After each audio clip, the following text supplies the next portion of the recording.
വെച്ചിട്ട് ദൂരത്ത് നിന്നിട്ട് ഈ പാടം കണ്ടിട്ട് എന്തോ മനസ്സങ്ങോട്ട് അനുവദിക്കണില്ല. ഇതൊന്നും പോയി കാണണമല്ലോ. അതെ, ഇവിടെ രണ്ടുപേരും നല്ല ഉലാത്തല്ലാണ്. കാലെടുത്ത് കുത്താൻ നിവൃത്തിയില്ലാത്ത വിധത്തിലാണല്ലോ ഈ സ്വാമി ഇവിടെ ഗ്രില്ല് വരച്ച് വെച്ചിരിക്കുന്നത്. ഇതല്ല, ഇതിനപ്പുറം ചാടി കടന്നവനാണ് ഈ കെ ജോസ്.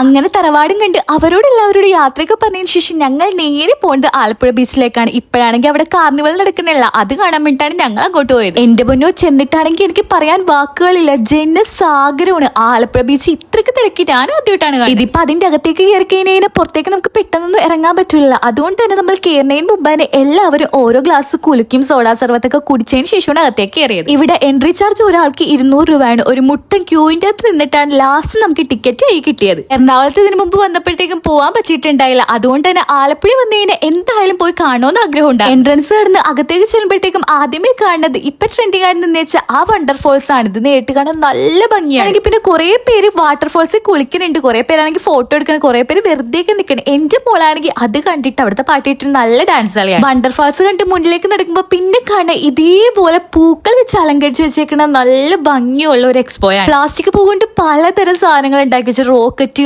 ആന, അങ്ങനെ ഇതൊക്കെ എന്ത് ഭംഗിയാണ് കാണാൻ. അവിടെ ചെന്നൈ വെച്ച് എനിക്ക് ഏറ്റവും ഇഷ്ടപ്പെട്ടവും കൗതുകമായിട്ട് തോന്നിയത് ദഹിവന്മാരാണ്. ഇതിപ്പോ കരടിയാണോ ചിമ്പാൻസി ആണോന്ന് മനസ്സിലാവണുണ്ടായില്ല. അത്തേക്ക് ചെല്ലും തോറും ഇതേപോലത്തെ കാഴ്ചകളാണ്. ലൈറ്റ് വെച്ചിട്ട് ഇതേപോലെ പൂകൾ ഇങ്ങനെ അലങ്കരിച്ച് വെച്ചിട്ടുണ്ട്. ഇതൊക്കെ കാണാൻ നല്ല ഭംഗി. കുറച്ചു നേരം നടന്നു കിട്ടിയതിന് ശേഷം പിന്നെ ഞങ്ങൾ എല്ലാവരും അവിടെ ഒന്ന് വിശ്രമിക്കാൻ വേണ്ടിയിട്ട് അങ്ങനെ കുറച്ചു നേരം ഇരുന്ന് ഇറങ്ങുമ്പോഴുള്ള ക്രൗഡാണ് ഈ കാണുന്നത്. ഒരാളാണെങ്കിൽ ഓണത്തിന്റെ ഇടയിൽ പുട്ടുകച്ചവടം പോലെ ദേ നിന്നുകൊണ്ട് ഐസ്ക്രീം കഴിക്കാൻ. അങ്ങനെ നമ്മൾ എക്സ്പോയൊക്കെ കണ്ട് നേരെ വീട്ടിലേക്ക് വന്നു. അങ്ങനെ വീട്ടിൽ വന്ന് ബിരിയാണി കഴിച്ചിട്ട് ഞാൻ കിടന്നുറങ്ങി.